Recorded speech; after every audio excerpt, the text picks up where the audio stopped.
नमस्कार. आपण आता सध्या जयसिंगपूर या ठिकाणी आहोत. जयसिंगपूर म्हणजे या शिरोळ तालुक्याचे आमदार राजेंद्र पाटील यड्रावकर यांचे हे गाव.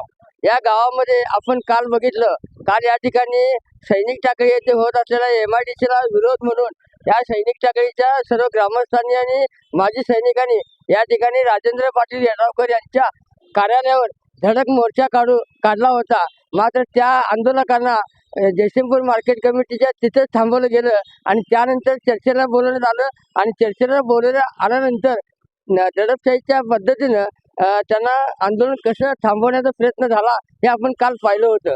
आणि त्यानंतर आंदोलक जे होते ते माघारी फिरले नाहीत आणि संपूर्ण रात्रभर या ठिकाणी जयसिंगपूरमध्ये ठिय्या मांडून आज या ठिकाणी विक्रमसिंह मैदानावर ते इथं ठिय्या आंदोलन केलेलं आहे. जोपर्यंत MIDC रद्द होत नाही तोपर्यंत आम्ही या ठिकाणी उठणार नाही असं या ठिकाणी आंदोलकाची मागणी आहे. आपल्याला या ठिकाणी सगळे आंदोलक या ठिकाणी दिसतात. या ठिकाणी हे आंदोलन कालपासून या ठिकाणी अशाच अवस्थेमध्ये बसलेले आहेत. ऊन या ठिकाणी पाऊस पण पडत होता, पण तरी पण त्यांनी या ठिकाणून हटले नाहीत आणि राजेंद्र पाटील यड्रावकर यांच्या काही समर्थकांनी त्यांच्यावर जो हल्ला केला त्यांच्यावर देखील या जयसिंगपूर पोलीस स्टेशनमध्ये गुन्हे दाखल करण्यात आले. आता आपण थेट जाऊया आंदोलकाच्याकडे, त्यांचं काय म्हणणं आहे या ठिकाणी आपण पाहणार आहोत. नमस्कार पाटील साहेब. आता तुम्ही या ठिकाणी ठिय्या आंदोलन केलेलं आहात. आता तुमचं प्रमुख मागणी काय आहे?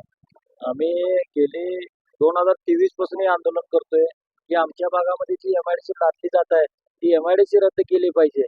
त्यासाठी आम्ही आंदोलन करतोय. आमची प्रमुख मागणी इतकीच आहे की MIDC रद्द होणं गरजेचं आहे आणि MIDC रद्द झाली पाहिजे.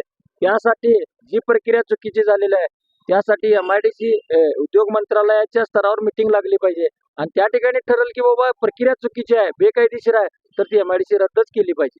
माझा आता असं म्हणणं आहे की MIDC मुळे ह्या भागातला रोजगार संपुष्टात येणार आहे आणि अनेक बेरोजगार युवकांना रोजगार मिळणार आहे. याबद्दल तुमचं काय मत आहे? बघा, आमच्या तालुक्यामध्ये 60 इंडस्ट्रियल इस्टेट आहेत. काय त्यातला 3-4 अशाच रिकामे आहेत आणि आमचा जो इथला तरुण आहे तो तरुण इथं जवळ आमच्या इथं 5 स्टार MIDC आहे, जयसिंगपूर आहे, शिरोळ आहे, इथं औद्योगिक वसाहत येते. आणि प्रमुख गोष्ट काय असेल तर माझा शिरोळ तालुका शेतीप्रधान देश आहे आणि आज माझ्या शेतामध्ये मजूर मला 500 रुपये देतो म्हटलं तर मिळत नाहीत, बाहेरून मजूर आणावं लागतात.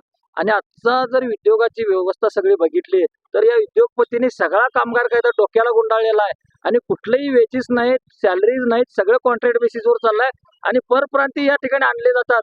कुठल्याही या गोष्टीचं इथं बेकारी हटवले जात नाही, बेरोजगारी हटवली जात नाही, तर इथली संस्कृती संपवली जाते आणि इथं परप्रांतीय आणून या ठिकाणची संस्कृती लयाला चालल्या. इथं कुठल्याही स्थानिक लोकांना रोजगार मिळत नाही आणि स्थानिक इथं बेरोजगारी आमच्या शिरोळ तालुक्यामध्ये. हा माझा शेतीप्रधान देश आहे आणि शेतीची वाट लावायला ते MIDC आम्ही खपवून घेणार नाही. माझा 2 नद्यांचा प्रदेश आहे.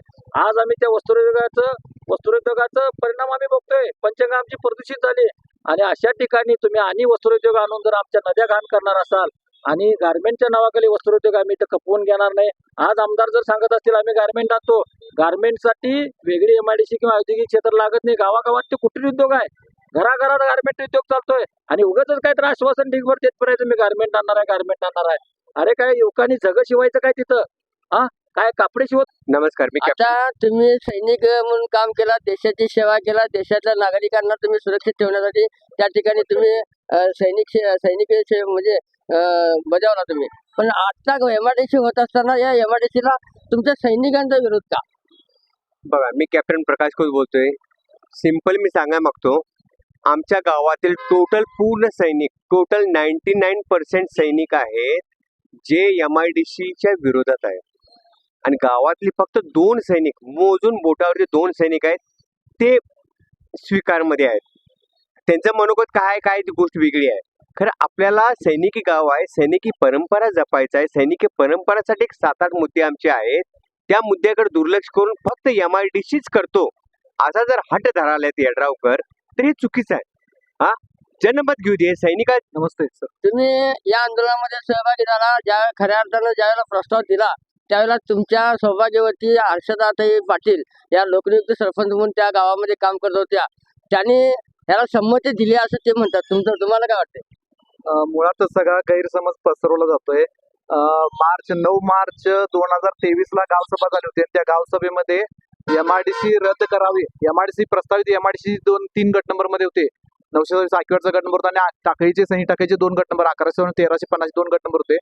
संपूर्ण गावानं त्यावेळी गावसभा घेऊन गावसभेचा ठरावाचा विरोधाचा म्हणजे एमआयडीसीला विरोध करणारा ठराव पास केला आणि तो ठराव आम्ही स्वतः आम्ही सगळे ग्रामपंचायत सरपंच आणि संपूर्ण बॉडीने आमचे जिल्हा परिषद सीओ असतील, तहसीलदार मॅडम असतील, कलेक्टर ऑफिस असेल, एमआयडीसी ऑफिस असेल, या सर्वांना ते ठराव त्यावेळेस मी स्वतः माझ्या हाताने उद्योगमंत्री उदय सामंत होते त्यावेळेला, त्या आणि आमदारांना या सगळ्यांना मी ते ठराव पोच केले. त्या सगळ्यांची पोच माझ्याकडे आहे, जो आम्ही विरोधाचा ठराव केलाय तो. आणि परत काय झालं त्यानंतर प्रक्रिया थांबवली आणि मला स्वतः सांगितले की बाबा आम्ही टाकीची जमीन घेणार नाही, आकिवाटमध्ये अतिक्रमण खूप झालेलं आहे, ती जमीन घेणार आहे आणि टाकीची 1 इंची जमीन घेणार नाही.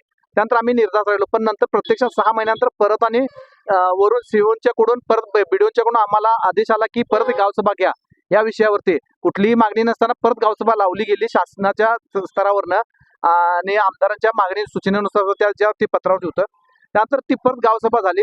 गावसभा जवळजवळ 3.5 तास गावसभा चालली. ती परत गावसभेचा कोरमही भरला 108. पण नंतर काय झालं की एवढं वादावादी झाली कारण बरेच जणांचं नको हे म्हणणं होतं, एमआयडीसी नको असं म्हणणं होतं.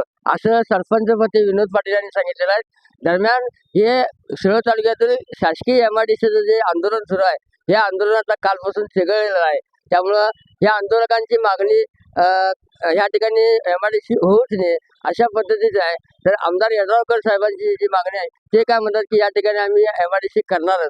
त्यामुळं या प्रश्नाकडे संपूर्ण जिल्ह्याचं लक्ष लागून राहिलेलं आहे आणि येत्या 2-4 दिवसामध्ये याबाबत कोणता निर्णय होतो याकडे संपूर्ण शिरोळ तालुक्याचं तसेच नव्हे तर संपूर्ण महाराष्ट्राचं याकडे लक्ष लागून राहिलेलं आहे. मराठी एसटीसाठी जयसिंगपूरहून संदीप आरसो.